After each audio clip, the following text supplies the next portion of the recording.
Good afternoon and welcome to the latest in our series of HOP Live Careers webinars brought to you by the Hertfordshire Opportunities Portal. So on your screen at the moment, there's a website there that we want all of you that are watching this at the moment to become very familiar with over the next few years. This is your one-stop shop for lots of careers information, advice, and details of any current opportunities and vacancies within the county of Hertfordshire, because we know that majority of people watching this at the moment will be students from schools in Hertfordshire. So do have a look at our website and do have a look at our social media handles as well. So today's live careers webinar is going to be looking at careers in town planning, and we have got three fantastic panelists here with us today who can share their knowledge and experience with you. So the purpose of these webinars is to give you guys, particularly those of you that are watching live, and well done for those of you that are watching live and have come home from school and have registered and signed up to join the session, is to give you the opportunity to hear directly from people in an industry that you would like to find out more about. So just a bit of housekeeping, just to reassure you, we can't see or hear any of you that are watching this live at the moment, but hopefully you can see and hear all of us. You do have an opportunity to ask questions, and I really do encourage you to use this opportunity over the next hour or so. Any questions that you want to know, anything you want to know about Bethany, about Ross, or about John, or anything that they're talking about in a little bit more detail, use this opportunity. So the way that you do that is on your dashboard, you'll see there's a tab on there that says questions. So if you click on that and open it out, it opens out a text box. If you type your question into the text box, that will come directly through to me, so it won't be visible to anyone else, and then I can direct that question to whichever of the panelists you would like your question directed to. If you don't stipulate who it's going to, I'll ask it to all three of them, or whoever I think is the most relevant one. This session is being recorded, so if you can't stay with us through for the full, normally I suspect we'll go until about 5:30, but it depends how many questions you want to ask. If you aren't able to watch all of it, you will be able to watch the session back as a recording. All of the previous webinars we've recorded, so this is I think the 38th webinar that we've recorded since summer 2020, covering a range of different topics and career areas, are all available to watch back on our HOP platform, but I will give you reminders of that in a moment. So what I wanted to get out of today is to give you the opportunity to hear directly from experts within town planning, but we're going to find out a little bit more about what does town planning actually mean. We're going to find out whether you can do really well on SimCity and that automatically qualify you as a town planner, which possibly is Ross's career path, but we'll find out a little bit more about that as we go on. We're going to talk about the sorts of qualifications and the skills and qualities that you need to do well in this role, and the different routes into the industry. So is it about doing A-levels and going to university, or are there different routes that you might take via apprenticeships as well? So we're going to uncover all of those things throughout this webinar today. So what I'd like to do first of all, though, is ask our panelists to introduce themselves. So starting with Beth, good afternoon. Hi everyone. So as you said, my name is Beth Jones. I'm a planning policy officer at Colchester Borough Council. So I'm in Essex, so a little further afield than where some of you might be. And I'm also chair of the Royal Town Planning Institute, East of England Young Planners Committee. Thank you, Beth. Ross, over to you. Hey, good afternoon, everyone. So I'm Ross Weir. I'm the Head of Planning and Economic Development at Hertfordshire Borough Council. So it's a district council at the southern end of Hertfordshire, just on the border with London. Thank you, Ross. And John.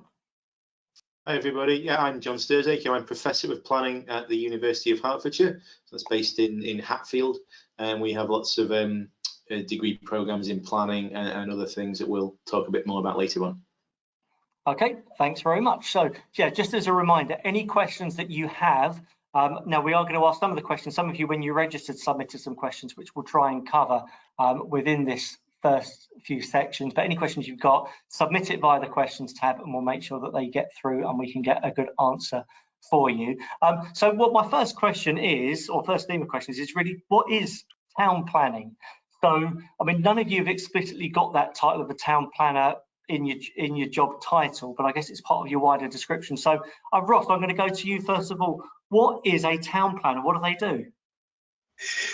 Well, it's a great myriad of things in reality. It's everything from dealing with applications for a rear extension to a residential property, to pretty much building and developing a whole new town.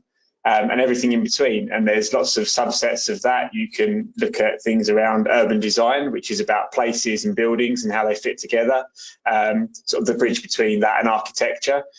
You can go into environmental planning, which is very much about the environmental side of things, ecology, those types of things. There's transport planning, which is a whole range of kind of transport related issues, and there's probably more as well that others can mention, but it can be kind of anything and everything pretty much about the built environment, and it's town planning, but it's town and country, so there's lots of rural related things, and obviously with Hertfordshire being quite rural in many parts, you've got issues, you've got things around the greenbelt and things like that. So yeah, it's a very wide profession, and you can do a whole range of things, and it's one that you can do in the public sector as part of a local council, or in the private sector on behalf of developers or landowners. So okay, thank you. Well, Beth, maybe let me ask you a similar question, but let's really delve into detail. So we're going across to Essex and to Colchester here.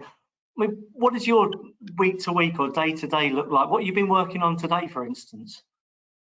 I would say no 2 days can be the same, particularly at a local authority.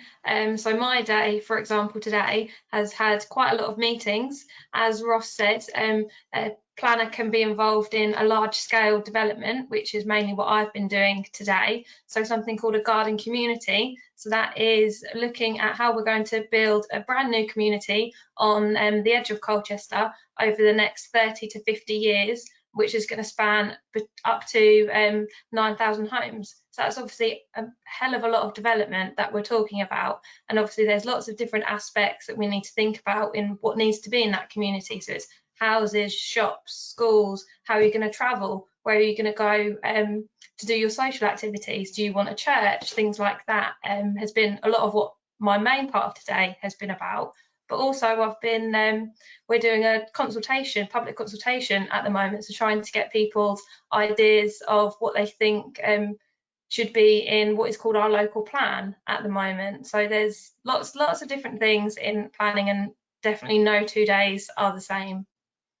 Sure. I mean, let me just come back to Ross as well, and let's have a real sort of Hertfordshire-centric answer on this one at the moment. Now, you're based in Hertsmere, so which is the centre of the county. So Boreham Wood and Elstree and Potters Bar are probably the three biggest towns there. They may be places that people watching this can relate to, but we know there's huge regeneration going on in the county. I think Stevenage, and I think the image that we had on the screen there was designed for Waltham Cross as well. Tell us what's going on in Hertsmere at the moment. What are the things in the public domain at the moment that you and your team have been working on? Yeah, so I think probably the biggest thing is what's going on in terms of current development. So the most exciting at the moment is the fact that we've got the brand new Sky Studios just finishing its completion on the edge of Boreham Wood. That will potentially bring in around 3,000 jobs to the local area and a number of billion into the local economy. And that obviously is a really exciting time for Hertsmere, but also for Hertfordshire as a centre of creative industries, given we've got a number of quite big studios already.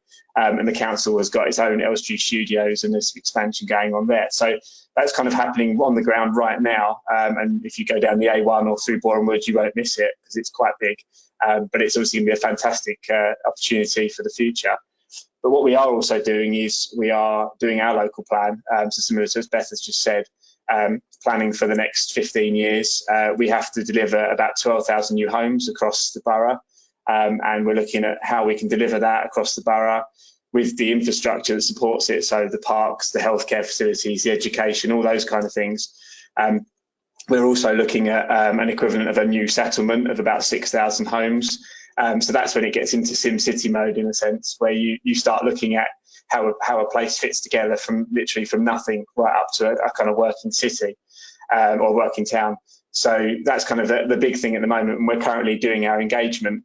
And just a slight plug for our engagement, if I can, is that one of the key things is we're obviously planning over a longer period, and we want to get the involvement of the younger generation. So, if you're interested in the plan and you live in Hertsmere, then, please either contact me or go onto our website, hertsmerelocalplan.com, and we'd love to hear comments and thoughts about how we're doing things, because, it's really important that we see how the future generations want to live. So. Yeah.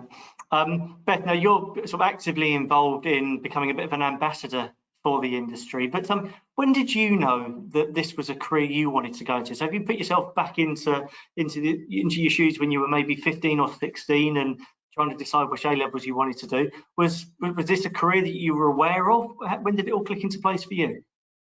I'll be really honest, it wasn't a career that was on my horizon sort of when I was doing my GCSEs and A-levels. I've always been really interested in geography. That's always been my passion, people, places, natural disasters, which was mainly what my GCSE and A-level choices were, geography and geology, which then led me to a degree in geography and natural hazards. And it was as I was doing my degree that I thought, town planning sounds like that could be something that might fit quite well with me, with my interests in people and places particularly, and local authority side of things drew me in because I'm able to sort of have a direct impact and help shape an area where I've lived and worked pretty much over my lifetime, apart from when I was away at uni. So yeah, it was kind of stumbled across, but one that I definitely wish I'd known about sooner, which is definitely something that us in the industry are trying to promote it and get people more involved in planning, because it really does touch so many different aspects of people's everyday lives without them even realising. Yeah. So, Ross, I mean, similar question to you. I mean, you jest with us the other day when you said that you spent too much of your teenage and early years playing SimCity and Championship Manager. Now, obviously, you've not gone on to become a football manager yet, but did all those years on SimCity help create this vision for you that town planning might be your calling? Well, when I quickly realised that I couldn't be a football manager, I decided that maybe that was the other option for me. Again, similar to Beth, I kind of fell into it. I didn't go away and do my university degree at the outset, so I kind of actually just went for temporary jobs and just found myself in a local authority planning department. And from then on, it all kind of clicked from there, and that was 20 years ago. And just kind of understanding that, as Beth said, planning, affects every part of your day pretty much in terms of what you do, and realising that, it's so important. And then it just became a real interest in terms of how that builds up to developing towns and cities. So, and then coming from the East End and seeing how places like Docklands and places like that kind of developed over the sort of the late 80s and into the 90s. It's been really interesting to see. So that's kind of how I've come into it, and then sort of working in London for most of my career, and working on some pretty large development in the middle part, central of London, and then moving out to Hertfordshire. So I've seen a real mix in terms of what's what, and every day is interesting. Never not want to come to work because it's always good fun.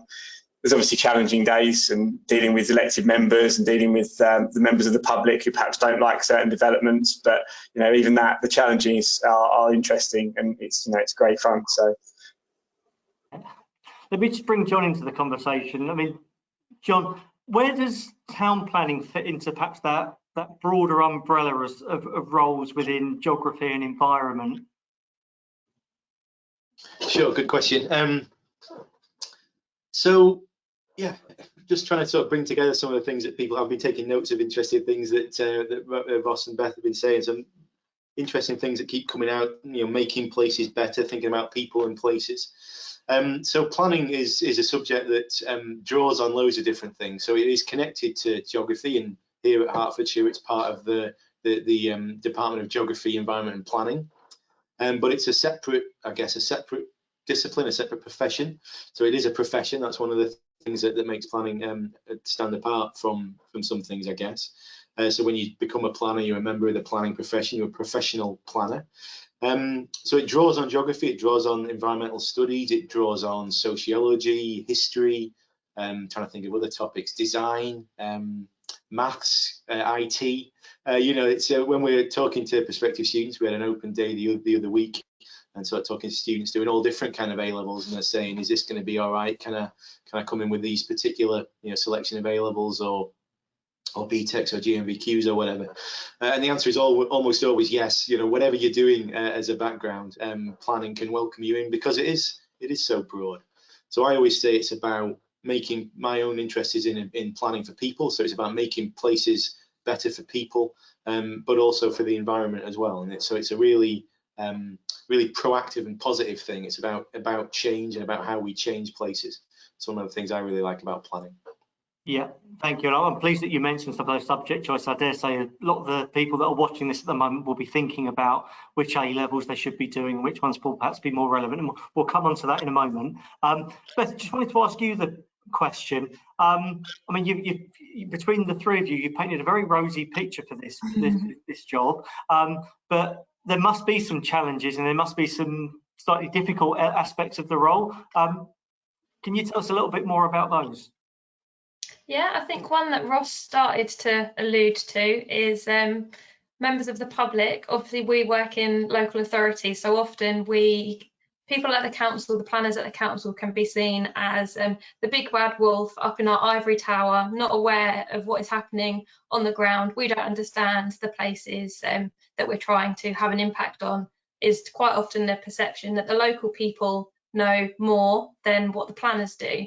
And that can be quite challenging, particularly when you're in a consultation event. So if you ever see during a local planner consultation, or a developer as well do it when they're building ideas for how they want to develop a site, they tend to have consultation events. So obviously, because of COVID, a lot of that has moved online and it's a lot more interactive. But previously, before that, it was a lot of events at village halls and in-person events, and you can quite often be met with people who turn up to those events are the people that want to have all the negative facts to tell you, or you've got this completely wrong, you haven't known about this road that is always busy in the school run, you don't know about that. So that's times when it can be challenging, when you have to say to members of the public, well, actually, thank you very much for your comment, we'll take them on board, thank you for engaging with us, letting us know these things, that we can change our plans to have an impact and influence those existing constraints, as well as making things better for the future. Okay. You've sold that to me, Beth. That was that's it. Okay, just going to move the conversation on now, and this we're going to think more about the sorts of skills and qualities and qualifications that you might need to get into town planning. There's probably an image on the screen there that will particularly resonate with Ross. But I mean, John, you said that you were speaking to students, and you listed off a range of different subjects, but typically, is geography the go-to subject that someone might choose to do a A-level or equivalent? It's quite common, and planning, you can't do planning at A-level. So you know, we often say it's difficult to promote it and get people knowing more about it. But bits of planning are done at A-level geography and in other subjects. But things like urban development and regeneration, they're planning. So if someone was doing A-level geography, they'd be probably doing things like that, thinking about whether it's regeneration of cities in this country, like London Docklands that Ross mentioned, or cities in the developing world, like in India, for example, or wherever. So geography is quite common, but as I say, it's by no means necessary. I don't think there's none that I'm aware of. No planning degrees don't tend to say you've got to have done geography or anything like that. If you have, that's great, but we get people in from all different kinds of backgrounds. So here at Hertfordshire, we teach geography as an undergraduate degree and planning as a postgraduate degree, and we get people on the postgraduate degree who've got all kinds of backgrounds. We've got a guy at the minute who used to be a church organ maker traveling around Europe building church organs, and decided to do something different. So he's got no kind of background at all in planning, and that doesn't matter because he's interested in the topic. It's all about, if you're interested in the world around you, basically, and want to try and change that and shape that, then you'll be well suited to planning. You don't have to have done anything particular at A level. Certainly when I chose my A levels many years ago, I thought I was going to be an accountant, so I did maths and economics, and I did do geography as well. But it was only when I was at college, you know, they probably don't do it now. We used to do an old thing where it was like, what career might be suited for you? You answered all these questions on an old computer, and then it would think for a few minutes and spit out half a dozen things that you could potentially do, one of which was planning for me. Yeah, I sort of took that sort of slight sidestep at that point, decided accountancy probably wasn't what I wanted to do, and came into planning. But yeah, other people, you know, may well have seen it sooner and coming through that route. So basically anything will be okay. Yeah, I mean, Beth, just, you said you did geography and geology at A level. Is that right? And did you do additional subjects to that? Yeah, so I did English literature as well, was my third A level. But I did start out doing 4. So when I did my A levels, you did AS and then moved to A2. I know it's different now, but my 4th subject was biology. So I was a very sort of mixed bag, fairly academic. But yeah, it was the geography and geology that were always my main passions, what I always enjoyed the most, which sort of led me on to my degree, and then yeah, then into planning after that. But it doesn't necessarily, as John said, it doesn't have to be geography, it can be anything. I think with a lot of young people these days, climate change is really high on everyone's agenda, and there's so much that can be done in planning with climate change. It's how houses are going to be built differently to respond to increases in temperature, flooding, things like that. There's so much that it can be any sort of little interest that you think, how can I be involved in that? And you could potentially do it through planning. Yeah, yeah. And just picking up on something that both you and John have said there about choice of A levels, and you know, the choice of A levels isn't going to be that important. But let me just flip the question the other way around there. Are there things that you do on a day-to-day basis now where you think, oh, actually, that really links back, I'm really pleased that I did geography A level or geology A level, because that given me the core sort of knowledge that I use now? One of the elements of planning that we haven't really spoken about yet is waste and minerals. So that was where I first started my planning career, was waste and minerals planner at Essex County Council. And that definitely, my elements from my geology A level particularly were really important through that, because obviously you're talking about what minerals are we going to extract. So sand and gravel is in a lot of Essex, but on the waste side of it, it's like, well, when you're building a house, you have all these waste materials that you don't need. So your bits of concrete that you don't need anymore. Then obviously when a house is then occupied and it produces waste, we all do in our daily lives, how does that get managed? That's all to do with planning as well. Yeah, no, that makes sense. John, to take it a step back as well, if you're saying that choice of A levels aren't particularly important, I'm guessing that's also the same when choosing GCSEs. But I'm going to guess you'd say that having English and maths at GCSE are going to be really important. Yeah, I think definitely. I think they're probably two absolutely crucial things. And all the way through English, being able to sort of talk to people and interact with them, as Beth and Ross were saying, is really important. So, and that's a challenging thing to do. So you can do your GCSE in English, and I remember I absolutely hated things like drama when I had to get up and talk in front of people. It used to absolutely terrify me. But it gets easier, and when you get you get used to doing it, and if you're trained as a planner, then you get a bit more practice in doing that kind of stuff. But yeah, absolutely. GCSE English and maths, I think, very important to sort of setting the foundation for everything that we build on after that. Yeah, absolutely. I mean, Ross, if I could ask you that quickly, because I know I talk to so many school students who say that in the prism of careers conversations, they are so fed up of all their teachers saying, but you've got to get your English and maths at GCSE.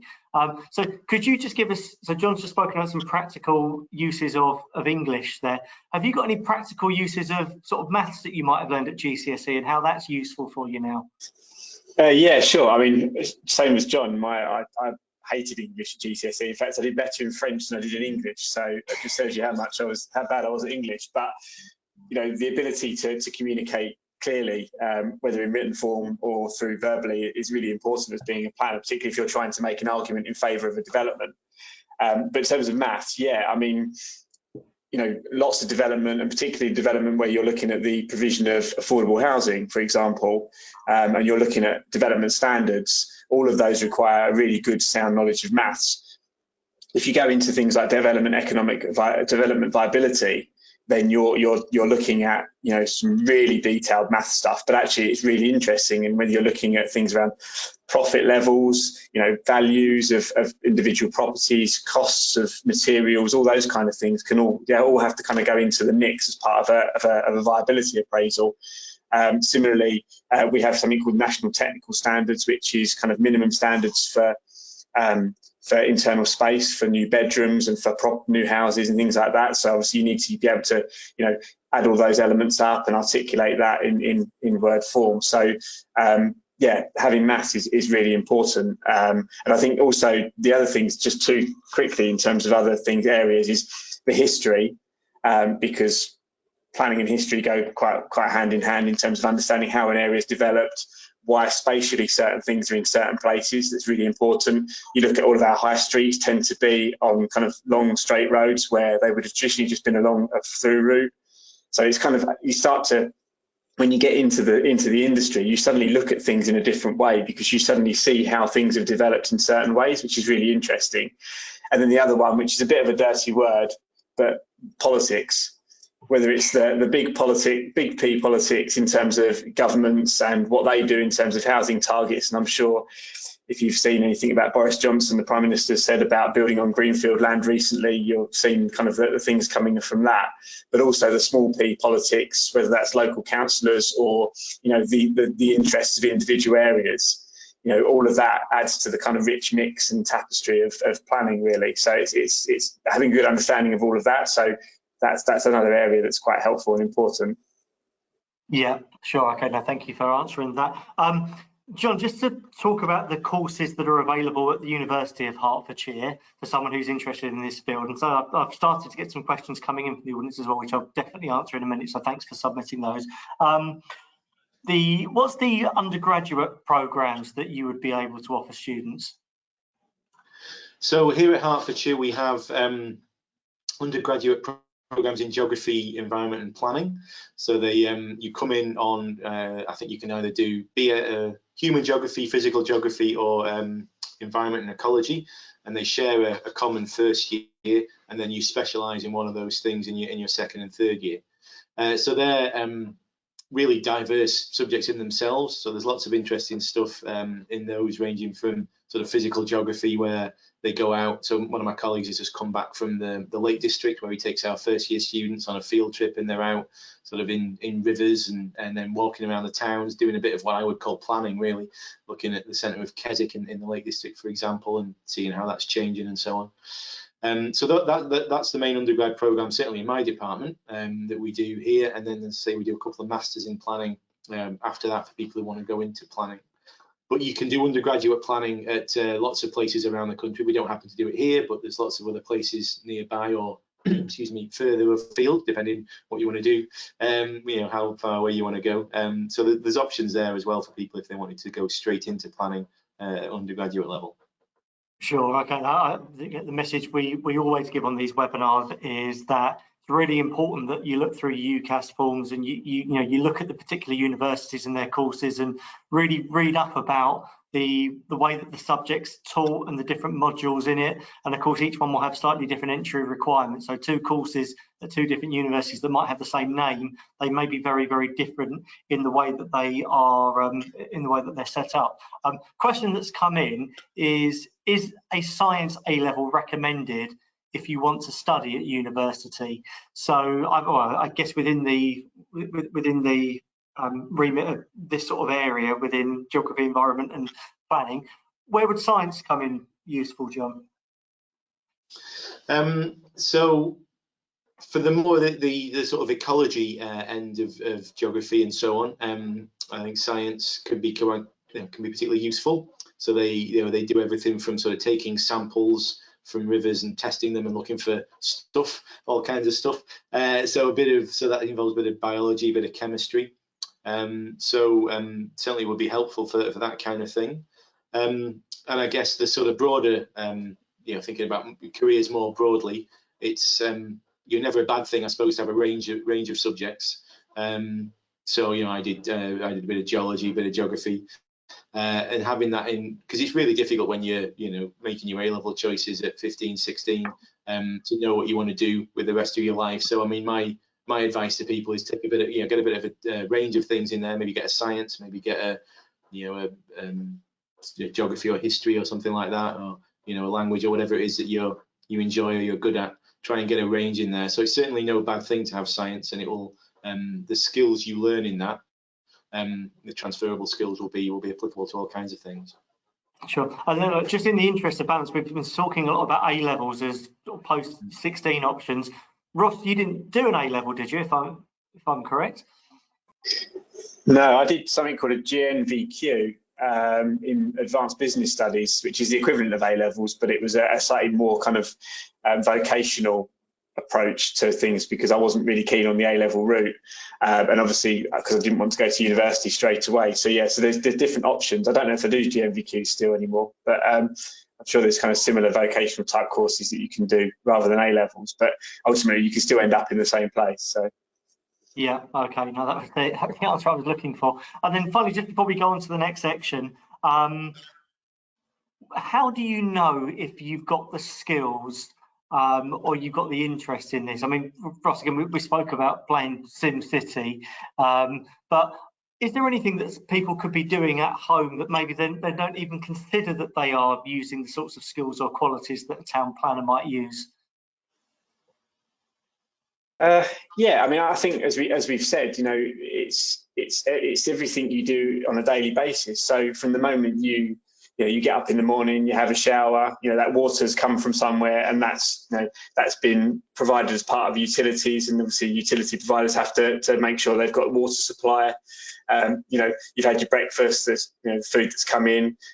So, you know, the use of land and you know, agricultural land to grow crops, for example, to provide that food. So it kind of, everything you do, there is a link in some way back to planning. If you walk down the street to get a bus or a train somewhere, you know, the train network and the, you know, the fact that you've walked down a street as opposed to a muddy path, or, you know, something, it's kind of all of that is kind of part of the plan. It's all part of planning effectively, and it's developed over the years. So yeah, so I mean, pretty much everything you do will have that impact. And as Beth said about, you know, climate change is a real kind of it's really become a much more kind of obvious thing now, and obviously with COP26 ongoing at the moment in Glasgow, you know, people are obviously wanting to take more action. So just kind of things around that as well, and sort of how planning deals with kind of sustainable buildings, making neighbourhoods that are sustainable so you can walk and cycle rather than have to drive. So all those kind of things really. Yeah, that's it. I mean, I think something that you've all alluded to here really is having that real curiosity about the environment that you're in, you know, and what goes on. So I'm just thinking about some of the towns that you live in. I mean, Beth, Colchester's obviously it's an ancient town. It's been established for thousands of years, whereas, you know, Ross, where we are up in Hertfordshire, somewhere like Stevenage, which is in relative terms a very new town as well. And I guess it's that curiosity about you know, the different infrastructure in both an old and a new town. You know, particularly for any of you that are watching this at the moment who are familiar with Stevenage, you know, what 60, 70 years ago, that as a town didn't exist, did it? I think in Milton Keynes, not too far away from us as well, is pretty similar to that. So it's that curiosity. Is that something you find with your better students, John, that they have that curiosity and they sort of start to look around and think, well, you know, why is that like this, or you know, why is there a one-way system here, or why can't cars come in here? Yeah, absolutely. You're right. Maybe you should think about doing a course in planning yourself. You sound to have it sounds like you've got that kind of curiosity. But yeah, exactly that. I was out earlier on. We had a little sort of walk around the campus with some of the students just to sort of, you know, do a little activity we were doing, and we were talking about Hatfield, where the university campus here is, and the fact that it's that was a new town as well, and that it was built around the car because it was built in the sort of 1950s, 1960s, which means there's lots of trees, so it's quite green, but it's also you're never very far away from a road because of the sort of design of it. So it's not always that pleasant to walk around, and it's quite hard to put trees and put people, you know, back in, if you like, into that kind of environment. So that's one of the things that planners have to think about. If we're building something now, is this still going to be what we want in 5 years, 100 years, 1,000 years? The decisions we make now will have really long implications, which is it's really interesting, it's really exciting, but it does make you kind of think, because obviously when they were putting these things in the 60s, they thought that we would all be driving cars. They probably thought we'd be driving hover cars by now, but they did these things for the right reasons at the time, for what they thought were good, the good reasons, and now we're sort of dealing with the consequences of that.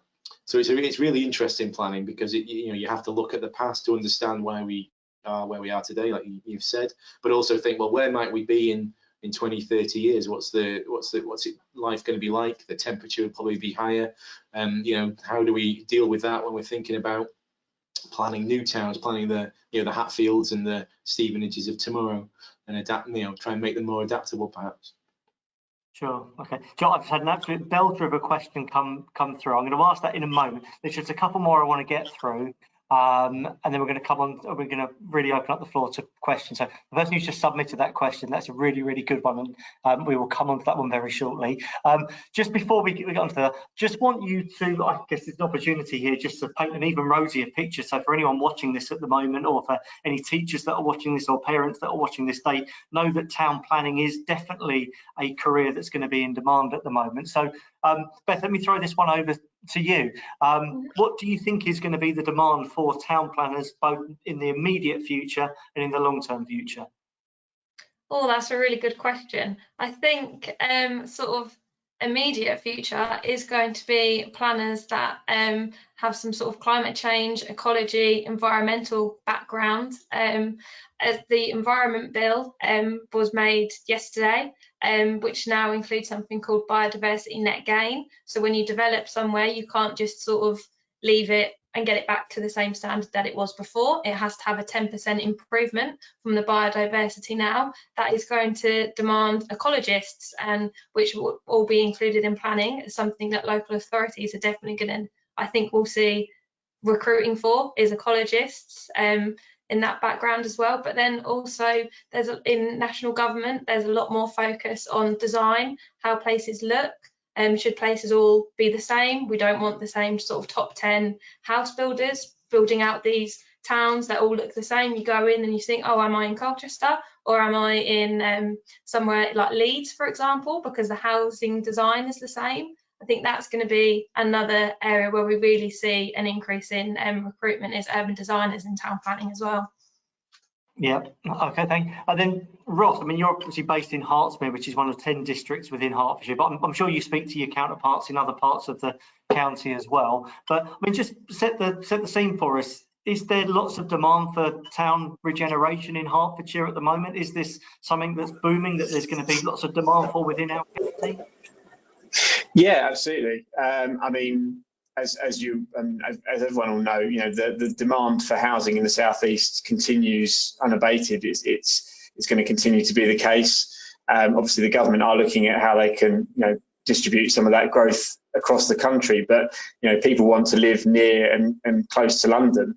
And so Hertfordshire is very much in a great location for that, because it has all the benefits of being kind of partly rural, but also has the connections to London. But that means that there is a massive demand on growth. Hertfordshire, I think, is expected to deliver about 100,000 new homes in the next 10 to 15 years, which is obviously a significant amount. It's already got a population of 1.2 million.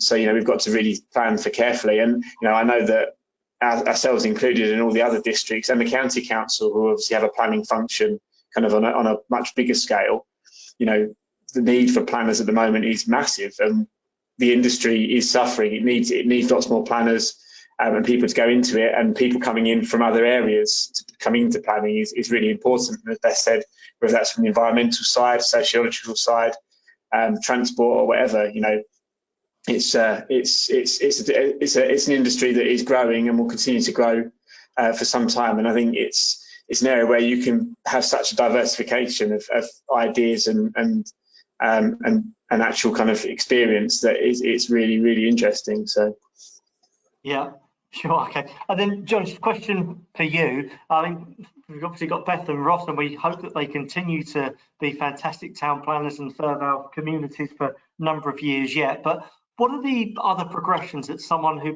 is a town or is a planner may well go into? There must be some really good transferable skills that they can take into other areas as well. Sure. I was just trying to think back to the people I went to university with, because I studied planning 20 odd years ago. And most people actually have ended up staying in planning because there's so many different jobs in planning, and it's such a in-demand sort of profession. But so I can't sort of throw out a load of examples of things they've gone into. But thinking about the skills that we develop as planners and we teach on the courses, it's things like project management, analysis, looking at evidence and data and interpreting that, say analysing it, synthesising it, trying to work out the best option for a series of options. We do lots of group work and communication. We place a really strong emphasis on that, and presentation skills and so on. And these are the sorts of skills that employers in virtually any industry are looking for. So those of our graduates who don't go into planning tend to go into something like a graduate trainee schemes with any one of a number of kind of companies in lots of different sectors. Because you're right, the skills that we develop are really transferable to a whole range of things.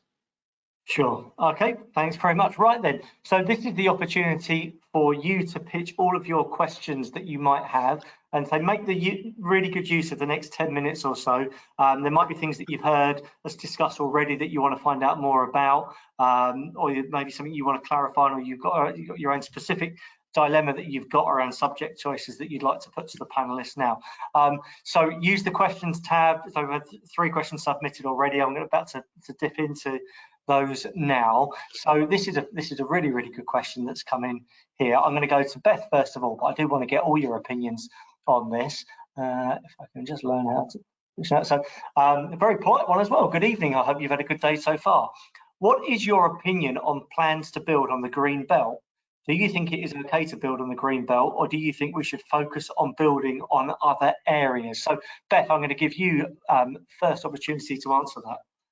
Oh, well, my initial response is building on the greenbelt isn't something that I actually deal with on a day-to-day basis, because where I am based in Colchester in Essex, we don't have any greenbelt in Colchester. There is in other parts of Essex, but it's more towards the south, so those closer bits to London. I think that there is a difference between building on green belt, which is a designation, as opposed to building on a greenfield site. And I think quite often there's people that don't necessarily understand the difference. So just because there's a field that's being unused, doesn't appear to have any development on it, just because it's green doesn't mean that it's automatically green belt. So I think knowing that distinction is quite critical. There is obviously a need to reuse brownfield areas first, and I think that makes sense, but they're not always the easiest to develop. Particularly thinking in Colchester, there's some areas of brownfield land around in an area called the Hive, which is quite close to a river. There's contamination issues in those areas as well, so it's flood risk and there's contamination. So although it's brownfield, it's not an ideal place to develop. We don't want people to live in an area that could be at risk of flooding, for example. So then if that area is not available, you have to look more wider, which is when you start to look at what is termed in the profession as greenfield sites, as opposed to then looking at the green belt, which would be sort of your last resort, really. Sure. And then Ross, give us your thoughts on that, and give us perhaps a Hertsmere perspective too. Yeah, it's a bit of a hot topic at the moment. I'm just looking up at the map I've got on my wall next to me, and Hertsmere is 80% green belt. And as Beth says, there's probably an element of misunderstanding as to what greenbelt actually is. And development, there is plenty of development already in the greenbelt, and quite a lot of villages in parts of Hertfordshire are actually part of the greenbelt, but they're obviously completely developed. So greenbelt doesn't necessarily mean that it's lovely green fields that's accessible open space. It can in many cases be scrubby bits of industrial land that are not accessible to the public. The government policy is very much that we should be focusing on delivering new homes and growth on brownfield land, so in urban areas predominantly. But the housing need that is being demonstrated across Hertfordshire, and particularly in Hertsmere, is that we can't actually meet the demand for new homes in those existing areas. So for Hertsmere, for example, we can only deliver about 10% of our actual growth in existing towns. So we are then forced to look at the edges of those towns and potentially even a new kind of settlement, as they call it, or a new town, in order to meet that growth. So it does become quite a tricky thing, and there's a whole kind of technical approach that you do in terms of a greenbelt assessment to look at greenbelt sites and see whether they actually meet the 5 tests of being greenbelt, which is more about things around keeping towns and villages from joining into each other, maintaining the kind of the openness around London, for example. So obviously we're talking about London greenbelt here, but there's obviously other cities with greenbelt as well. It's less about what it looks like and whether it's accessible. And one of the things that we're doing with Hertsmere at the moment is making the case that actually building on some elements of the greenbelt enables us to open it up to create new open space that you wouldn't otherwise get otherwise. So it's obviously a very, very emotive subject. People see greenbelt as being sacrosanct. You shouldn't be able to develop it, but that's not strictly the case. But building on greenbelt is a massive kind of decision to make, and obviously we don't take it lightly, and it's the kind of the end of the process in terms of how you go through planning for growth. So yeah, John, I'm keen to get your thoughts on that question as well, but also just to find out from you, has environmental concerns become more and more prominent on the courses that you teach within higher education? Yes, definitely. You know, as I was talking to colleagues earlier on about COP26, that's obviously just, been going on in Glasgow or Edinburgh, wherever it is, somewhere in Scotland over the last few weeks now. How important that is, and it is absolutely, at the forefront.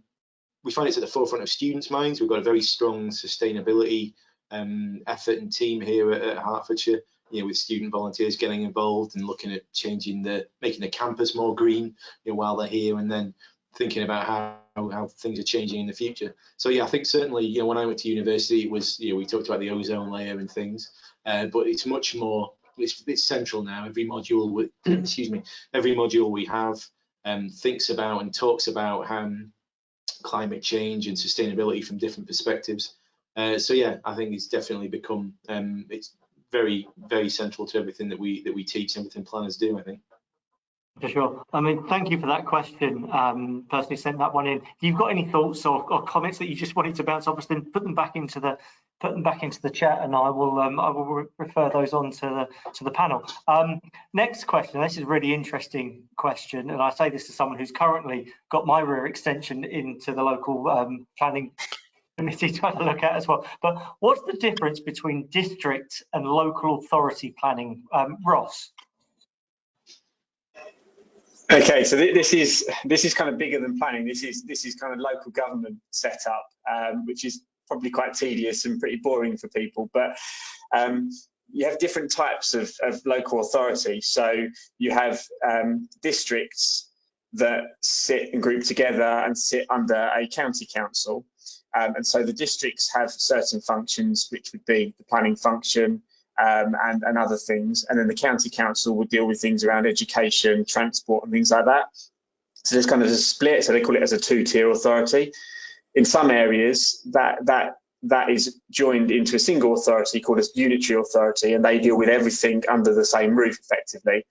But either a district, a borough, or as a kind of a London borough, for example, or a kind of metropolitan borough, they would act as the local planning authority.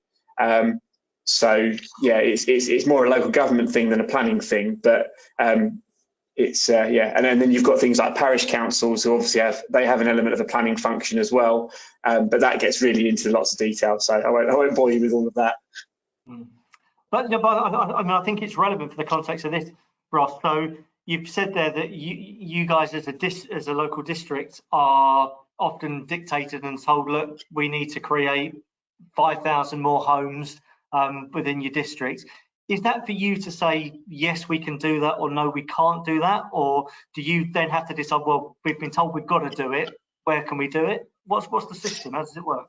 So the growth targets and the housing targets are effectively set by the government at national level. So the government has a target to deliver 300,000 homes a year across the country.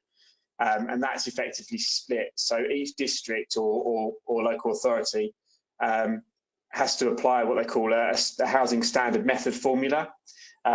So basically it's to do with population projections, existing housing numbers and various other things. And that all kind of goes into a sausage machine effectively, and you get a number out at the end of it. And you're expected then to allocate sites to meet that growth, or to meet that number of homes. And it depends on where you are as to whether you can actually achieve that or not. And if you've got things like areas of outstanding natural beauty or a national park, then potentially you're constrained from delivering that number of homes that you've been told you need to deliver. So you'd be able to make a case for not doing that many. You'd be able to say, well, I can only deliver this many. Hertfordshire is slightly more different in that in theory, you should be able to deliver those homes, but it does kind of mean you have to start looking at the green belt, which is obviously as part of the previous question.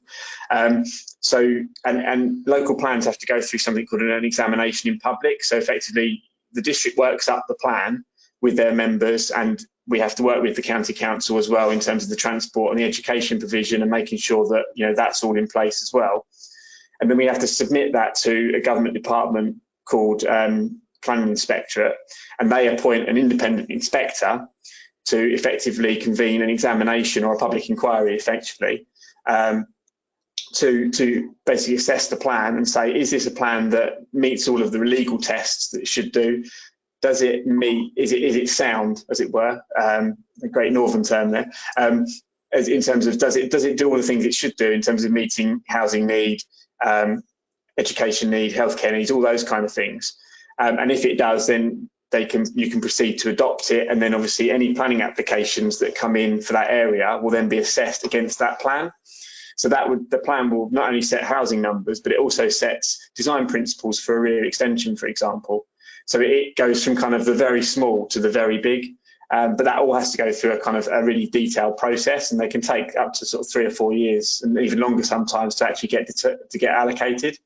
So it's quite a lengthy process, but that's what makes it interesting. Yeah, and I guess this is where all those hours and weeks spent on SimCity are useful, isn't it? Because if you're going to build 5,000 houses, as you said, you then need the infrastructure around that. So you need the roads. You've got to think about, well, do we need an extra school there? Do we need doctor surgeries? And I guess that's where you earn your money, isn't it? That's the sort of knowledge that you guys have as as planners. Okay, I hope that answered that question about the difference between district and local authority plan. I think it is very relevant to the overall context of this role. This is as far as I can see, this is the final question that I've got. So if there's anything else that you really want to know, this is your last opportunity to submit your question into either Beth, Ross or John. So this question is, what are the opportunities for geography graduates in town planning? So John, I suppose we've kind of spoken around this, but as a direct question, does a degree in geography or related give you a natural sort of fast track route into town planning? Yes, it's a very common route into planning. So you can, if you do, let's say you do an undergraduate degree in geography, you could sort of go straight in and work in and around planning, and you can eventually become a professional planner just through doing that without doing another degree. But the easiest way, and probably the commonest way, is to go and do a master's degree in planning. And that might be something you do yourself straight after your degree. So we have people like that who've done a first degree in geography or something else on our master's program here. But quite a lot of people might then go and work somewhere, get a job for a local authority like where Beth and Ross work, or in the private sector, and then that organisation will pay for you to do a master's part-time. So we have a lot of part-time students on our masters who do it over a couple of years and come in, a day a week or whatever, to do the masters alongside working. So it's hard work because you're doing a job and a degree, but it also means you're getting paid. So it's a bit of a trade-off between those things. But yeah, there's loads of opportunities for geography graduates in planning. It's a really a good fit and a good follow-on. Sure. Okay, well, look, just to round up, we wanted to make you aware of some websites or some further information that's accessible and available for you. John, you had sent me more, and I thought I'd added them on here, and I haven't. So I'm going to ask you to talk about those in a minute. But Beth, do you just want to say a little bit about what the RTPI is and how that could be a good source of information? Yep, so the RTPI stands for the Royal Town Planning Institute. As John mentioned earlier about becoming a planner, and when you're in the profession, you can become a chartered town planner. So it means more letters at the end of your name after your degree as well, and that sort of gives this within the profession gives a seal of approval so everyone knows that you are a chartered planner, that you follow a certain set of code of conduct, that you have a certain level of professional knowledge and experience and things like that. But the Royal Town Planning Institute does so many different things. It's involved in funding research for anything within the profession. It's a way to network within with different planners. I've mentioned I'm involved with the young planners, so that is anyone that has less than 10 years experience in town planning, which obviously I do, as I'm involved with that. So it's another organisation to network, to get to speak to different colleagues. That's also how I know John, is through the RTPI. So it's just a one-stop shop for anything and everything to do with planning. There's lots of information on there if you are interested in planning as a career, hints and tips to do with university and courses and other routes into the profession as well. So definitely, if you're interested in planning, I would have a look at the RTPI website. Sure, thank you. And the QR code that you can see next to the RTPI would take you directly to their website. Underneath that, may be of interest for those of you, particularly if you live towards the top of the county there, that QR code will take you through to a news article about the regeneration of Stevenage Town Centre, which is a big ongoing project within the county at the moment. There's also a QR code that will take you directly through to the University of Hertfordshire's pages looking at their geography and environment courses that they offer. John, so you did send me through details of a blog site and a podcast site as well. I think we'd better be a little bit more rudimentary, and you can tell everyone what that is, and perhaps people then go away and Google it. Sure. So yeah, so I was looking for some interesting planning blogs for people to find out more. So the Royal Town Planning Institute has blogs, so in that the middle QR code there will take you there. But the other one I sent was one called 50 Shades of Planning, which is a guy called Sam Stafford, works for a house builder, and he's got a blog and some podcasts, and he talks to different people in planning every week or every month, whatever it is. And there's loads of different ideas and sort of interpretations and thinking about planning from different perspectives. And he's a funny guy. It's an interesting podcast, a kind of light-hearted look at different aspects of planning. So I'd recommend both for seeing different perspectives on what goes on. So you're going to Google 50 Shades of Planning.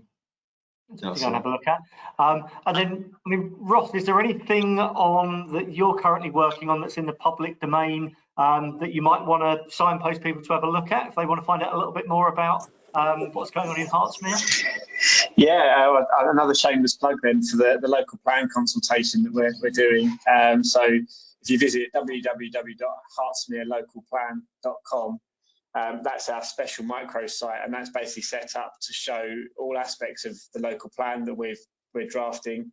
And obviously this is an engagement process now, and that kind of explains basically how the local plan's set out, where the areas of growth are, what's kind of the priorities for the borough, etc. So a really interesting bit of work. And then if people are really interested and wants to watch a webcast this evening, I'm about to go into our planning committee where we're about to deal with a 130 hectare, which is pretty big, solar farm, which I'm sure will be very interesting for those in the planning profession and those with their keen interest in the environmental side of things. So again, another shameless plug there, I'm afraid. No, absolutely. No, actually, I mean, I think it's a really, really good point. And we talked about the amount of planning and regeneration that's going on within Hertfordshire at the moment. And people aren't going to have to look very far afield from where they live to find these planning committee meetings that are going on. And you said they may well be cast over the web. And I think for someone who's really interested in this as a career, they would probably gain something from attending some of those sessions as well. So just finally from us, just as we wrap up, I just want to remind you as well, do go and have a look at our HOP website and do follow our social media channels. HOP is a website full of careers information specifically for students and for teachers within Hertfordshire schools.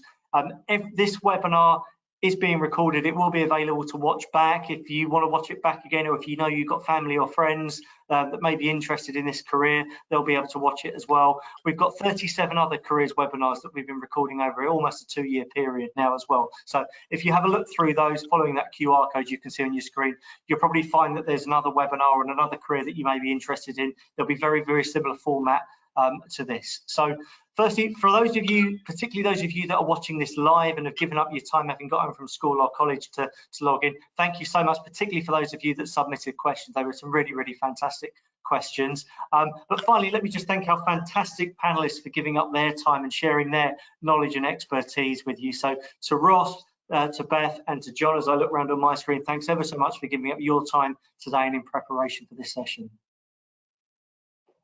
Not a problem. Thanks for having us. Thanks very much. It's been great. We wish all of you the very, very best in choosing the next steps of your career. And so we hope that you'll use HOP as a go-to place for that information. So thanks for watching, and we look forward to seeing you again soon. Good night.